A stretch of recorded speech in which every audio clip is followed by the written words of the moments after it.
Hello दोस्तों, नमस्कार। आपका वेलकम है प्रदीप राणा चैनल पर। और आज मैं आया हुआ हूँ अपने गांव में, अपने गांव के पास ऊपर एक जगह पे। मैं कल आया था, मतलब एक्चुअली में कल आया था अपने गांव में। हम लोग यहाँ पे मरोज पर्व मनाया जाता है जनवरी के महीने में, तो उसलिए मैं आया था वो पर्व मनाने के लिए। तो मैंने सोचा कि आज एक वीडियो बनाता हूँ अपने कम्युनिटी के बारे में और अपनी जगह के बारे में जहाँ मैं रहता हूँ, और अब दिखाता हूँ कि हम लोग का कल्चर कैसा है और हम लोग की रहन सहन और हम लोग कैसे रहते हैं यहाँ पर पहाड़ों में। तो ये सामने देखिए मेरा गांव है इधर, मगरौली गांव है। ये देहरादून डिस्ट्रिक्ट में पड़ता है और चक्राता जो है इसका तहसील है। तो अब मैं अपने भाई से पूछूंगा, मेरे भाई बैठे हुए हैं यहाँ पे। ये गांव से थोड़ा जुड़े हुए हैं ज़्यादा, तो मैं बाहर रहा हूँ तो मुझे ज़्यादा इतना पता नहीं है। बट मेरे भाई जो हैं वो गांव में भी रहे हुए हैं, बाहर भी रहे हुए हैं, इनको ज़्यादा पता है, नॉलेज है गांव के बारे में, रीति रिवाज कल्चर के बारे में। तो इनसे मैं पूछूंगा कि क्या कल्चर है और क्या हम लोग कैसे हम लोग यहाँ पे रहते हैं, क्या रहन सहन है और कैसी कम्युनिटी है जौनसारी कम्युनिटी। तो अब मैं बैठता हूँ यहाँ पे और अपने भाई से बात करता हूँ। ये मेरे भाई है, इनका नाम है अमित सिंह राणा। और अपने भाई से मैं पूछूंगा कि भाई आप ये बताइए, आपका सबसे पहले तो बहुत स्वागत है चैनल पर। तो भाई बताइए, जो जौनसारी कम्युनिटी आप बोल रहे हैं, जो जनजाति है, और जौनसार बावर एक्चुअली में बोलते हैं हम लोग, जैसे जौनसार हो गया, फिर बावर भी थोड़ा ऊपर वाला एरिया हो जाता है। तो ये क्या चीज़, मतलब क्या है ये? जौनसार बावर जो है कि ये कम्युनिटी है और ये जनजाति है। और हमारे हम जो है जो हमारी पौराणिक मान्यता है, दादा परदादा से हमने सुना है कि हम पांडवों के वंशज हैं। अच्छा, पांडव के। हाँ, और जो मासू महाराज है वो पूरे जौनसार बावर के हमारे इष्ट देव है, सबसे बड़े जो देवता है। सभी लोग पूरे जौनसार बावर मासू महाराज के भक्त होते हैं यहाँ पे, और सभी लोग उनकी पूजा करते हैं। तो जो मासू महाराज है भाई, तो आप ये महाशिव बोलते हैं इनको। तो मासू महाराज के एक जो मासू महाराज है वो भोलेनाथ के एक वो है, अवतार है। अच्छा, अवतार है। अच्छा, तो ये क्या एक ही भगवान है कि ये अलग अलग कैसा होता है ये? जो मान्यता है वो जो है वर्तमान समय में कि जो मासू महाराज है वो 4 भाई थे। अच्छा, 4 भाई थे। तो एक मासू महाराज है और एक चालदा मासू महाराज है, एक बोटा मासू महाराज है और एक पवाशिक और वाशिक महाराज है। अच्छा, तो मतलब जैसे तो भाई बोल रहे हैं कि जो ये मासू महाराज हैं, इनकी 4 शक्तियाँ हैं एक्चुअली में, है तो एक ही हाँ, है, ऐसे पर शक्तियाँ उनकी अलग अलग है। एक बोठा है, एक चालदा है, एक बाशिक है, एक पबाशिक है। तो भाई जो हम लोग जैसे जौनसारी जनजाति आप बोल रहे हो, तो मतलब जब कभी हम जनजाति की बात करते हैं तो उसका एक कल्चर होता है अपना ना, हर एक का जनजाति कल्चर अपना कल्चर होता है। तो जो जौनसारी जनजाति है उसका कल्चर क्या है? जो यहाँ पे जो कल्चर है हमारे जो दादा परदादाओं से हमने सुना है, और उस समय जो होता है हमने खुद भी देखा है। मतलब जब हम छोटे छोटे थे, मतलब 3-4 साल के, 4-5 साल के, उस समय से भी हमें थोड़ा थोड़ा याद है कि जो यहाँ के जो हम लोग हैं पूरे गांव के, और यहाँ पे हम ज़्यादा निर्भर रहते थे खेती पे और पशुपालन पे। अच्छा, खेती पशुपालन जो है हमारा जो है मुख्य कार्य था। और उस समय जो पढ़ाई का जो एजुकेशन का वो था, वो मतलब बहुत कम लोग पढ़ते थे। परिवार में 1-2 ही कोई पढ़ा लिखा मिलेगा आपको। लेकिन उस समय हमारा ऐसा होता था कि जो पशुपालन में एक होता था बकरी पालन, भेड़ पालन, भैंस पालन, और ये आपके गाय भैंस पालन भी हो गया। लेकिन उसमें भी ये होता था कि जो अलग अलग होते थे। जो भैंस पालने वाले को बोला जाता था महिषावा, महिषावा। उसे महिषावा बोला जाता था। अच्छा, और जो बकरी चुराते थे उसे बोलते थे बकरावा। अच्छा, और जो भेड़ चराते थे उसे भेड़ावा बोलते थे। और एक होता था गोरावा, जो गोरू चारता था। मतलब ज़्यादा जो हम निर्भर थे वो पशुपालन पे थे और कृषि पे। कृषि पे। हाँ, और जो हमारी यहाँ की कृषि होती थी उसमें हम किसी खाद यूरिया का प्रयोग नहीं करते थे। उसमें हम जो यूज करते थे जो गोबर खाद होती है, अच्छा, जितने इतने सारे पशु होते थे उनकी खाद का ही प्रयोग करते थे। अच्छा, उसमें तो जो शुद्ध खान पान था हमारा। शुद्ध खान पान जैसे आप बोल रहे हो, तो अच्छा मतलब खेतों में क्या सबसे मेन चीज़ क्या उगता है यहाँ पे अभी? खेतों में यहाँ मंडुआ हो गया, और गेहूँ हो गए, अरबी हो गया, अदरक, और धान, आलू उलू वगैरह हर प्रकार की फसल उगाई जाती है। हर प्रकार के हाँ, फसल। बस गन्ने गुन्ने वगैरह वो यहाँ पे होते हैं। वो हाँ, गर्मी में होता है जैसे। अच्छा, तो अब ये बताइए कि जो जैसे जनजाति क्षेत्र अगर हम बात करते हैं तो क्या होता है जनजाति क्षेत्र में ना, तो किसी भी एरिया को जनजाति क्षेत्र क्यों दिया जाता है, क्यों उसको दर्जा दिया जाता है? क्योंकि ऐसा होता है कि देखिए कोई भी एक्चुअली में जनजाति, जैसा मेरा नॉलेज है शायद, जो जनजाति होती है तो जिस हिसाब से यहाँ का देखा जाए तो ये ठाकुर लोग होते हैं, राजपूत लोग हैं, तो इनको जनजाति क्षेत्र कैसे दे दिया गया और क्या बोलते हैं ये? आप उस बारे में थोड़ा कुछ बताना चाहेंगे? जनजाति क्षेत्र का जो मतलब देने का रीज़न है, उसका सबसे मेजर रीज़न ये है कि पिछड़ा क्षेत्र है। यहाँ भी अगर आजकल देख रहे जो अब हम लोग हैं और हमसे जो कुछ टाइम पहले की जो कुछ लोग हैं, जो आगे आने वाली पीढ़ी है उसी में आपको पढ़े लिखे लोग मिलेंगे। अच्छा। बाकी ये था कि हमें क्या कहते हैं, जो पहले के टाइम पे हमने सुना था दादा परदादा से, जब आलू उलू होते थे वो, तो यहाँ से वो पैदल ही जाते थे सही है विकास नगर, लगा लो 40-50 किलोमीटर दूर तक अपने उस पर कंधे पे ले जाते थे अपने, या पीठ पे या सर पे ले जाके वो इतने दूर से सामान लाना पड़ता था, ले जाना पड़ता था।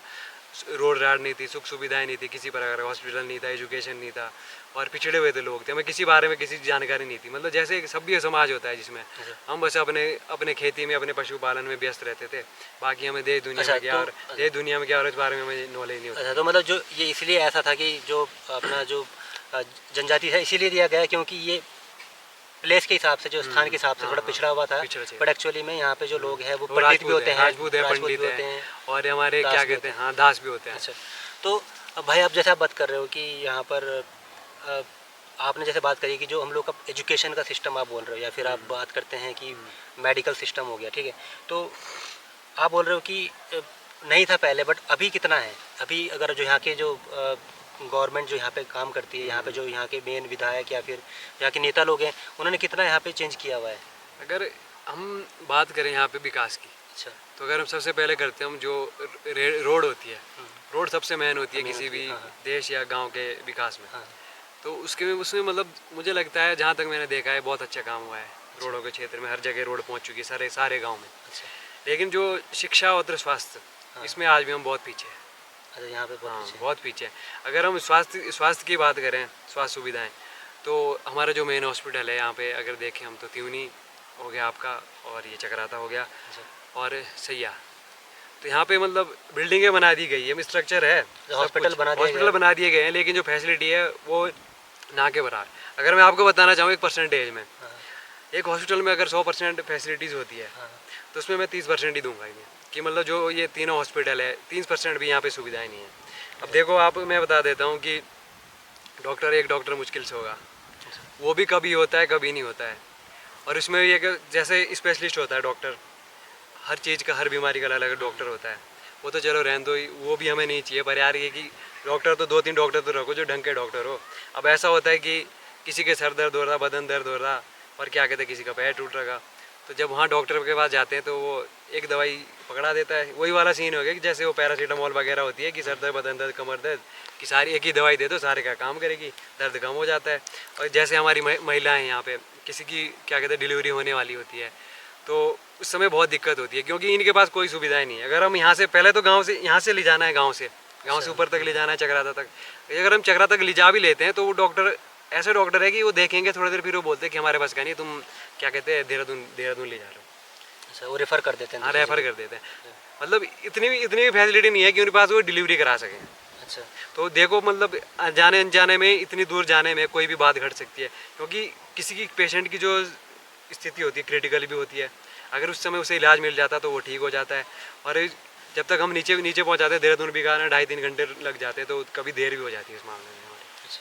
तो जैसा आप बोल रहे हो कि मतलब यहाँ पर जो डॉक्टर लोग हैं वो दवाई, पहली बात तो डॉक्टर की मतलब मेन जो है डॉक्टर्स होते हैं, उन्हीं की कमी है हॉस्पिटल्स में। डॉक्टर भी ये है कि पूरे हॉस्पिटल में, जैसे चक्राता का हॉस्पिटल है, यहाँ सारे आपको पता होगा कितने सारे ग्रामीण लोग रहते हैं, सभी सारे गाँव कनेक्टेड है, सभी चक्राता का मार्केट है, सबका है। Main market. जब वहाँ लोग जाते हैं तो डॉक्टर एक ही डॉक्टर है, वो डॉक्टर भी मतलब ऐसे ढंग का डॉक्टर नहीं होगा कि यार की, क्योंकि यहाँ पहले तो जब सरकार यहाँ पे जो अच्छे डॉक्टर अपॉइंट करें, और सुविधाएं की अगर हम बात करें, अल्ट्रासाउंड, अगर आपके पैर में थोड़ी सी चोट लगी है, थोड़ा फ्रैक्चर हो गया है वो, तो उसके लिए वहाँ पे सुविधा नहीं है कि वो आपका एक्सरा कर सके। एक्सरा या फिर अल्ट्रासाउंड के लिए आपको नीचे, हाँ, एक्सरा, अल्ट्रासाउंड, ब्लड टेस्ट, ये तो मेन सुविधाएं हैं। ये जो मेन सबसे ये बेसिक है, ये आपका एक्सरा हो गया, अल्ट्रासाउंड हो गया, ब्लड टेस्ट, ये तो होने चाहिए।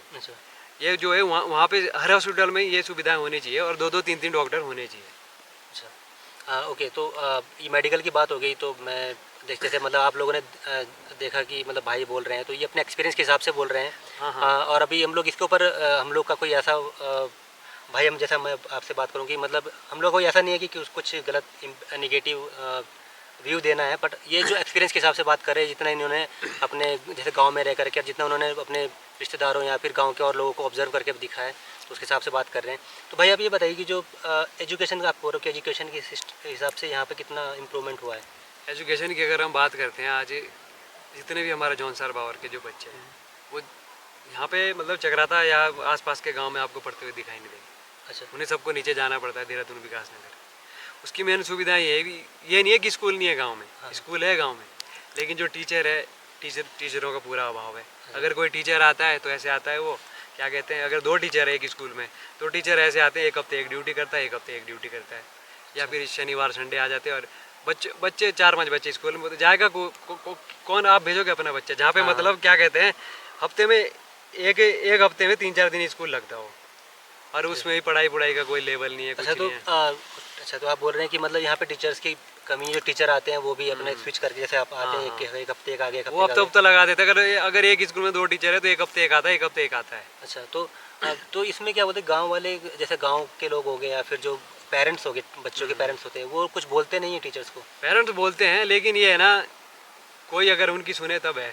अच्छा पेरेंट्स के बोलने से कुछ नहीं होता, तो तब पेरेंट्स भी कब तक बोलेंगे, फिर वो भी सोचते हैं चलो यार कहीं और पढ़ाते हैं अपने बच्चे को। हाँ क्योंकि वही। आजकल सभी चाहते हैं कि हम हमारे बच्चे को हाँ अच्छा मतलब एजुकेशन वैसे भी मिले। आप जैसे आप बात कर रहे हो कि मतलब किसी के पास इतना टाइम नहीं है कि किसी के साथ बहस करके जा क्योंकि करके जो गांव किसी की के लोग complaint हैं, करे। गांव के जो हमारे गांव में रहने वाले लोग हैं, वो अक्सर अपने खेती बाड़ी में बिजी रहते बिजी रहते हैं, पशुपालन उनको पता ही नहीं चलता में। कि उनके पास बच्चे क्या इतना कर रहे टाइम भी नहीं होता कि क्या चल रहा है, क्या चल रहा है। ले दे के कभी टाइम निकालते भी है तो बोलते हैं, तो लेकिन उनकी सुनने वाला कौन है। हैं। हाँ अच्छा। तो दोस्तों देखिए, जैसे मैंने अपने भाई से बात करी और उन्होंने बोला कि हमारे जो क्षेत्र में जो है जौनसार क्षेत्र में एजुकेशन और मेडिकल की सुविधाएं की अभाव है, और उसके लिए मेरा अनुरोध है कि जो भी अ, हमारे जो नेता लोग हैं या फिर जो भी हम लोग के रिप्रेजेंटेटिव हैं जौनसार के, वो उसके ऊपर आवाज़ उठाएं, ज़्यादा उसकी कोशिश करें और उसको बेटर करने की का प्रयास करें। तो आज के ब्लॉग के लिए, और जैसे ब्लॉग कम इंटरव्यू हो गया ये, तो आज के लिए इतना ही। आपसे मिलते हैं अपने नेक्स्ट वीडियो में, तब तक के लिए धन्यवाद।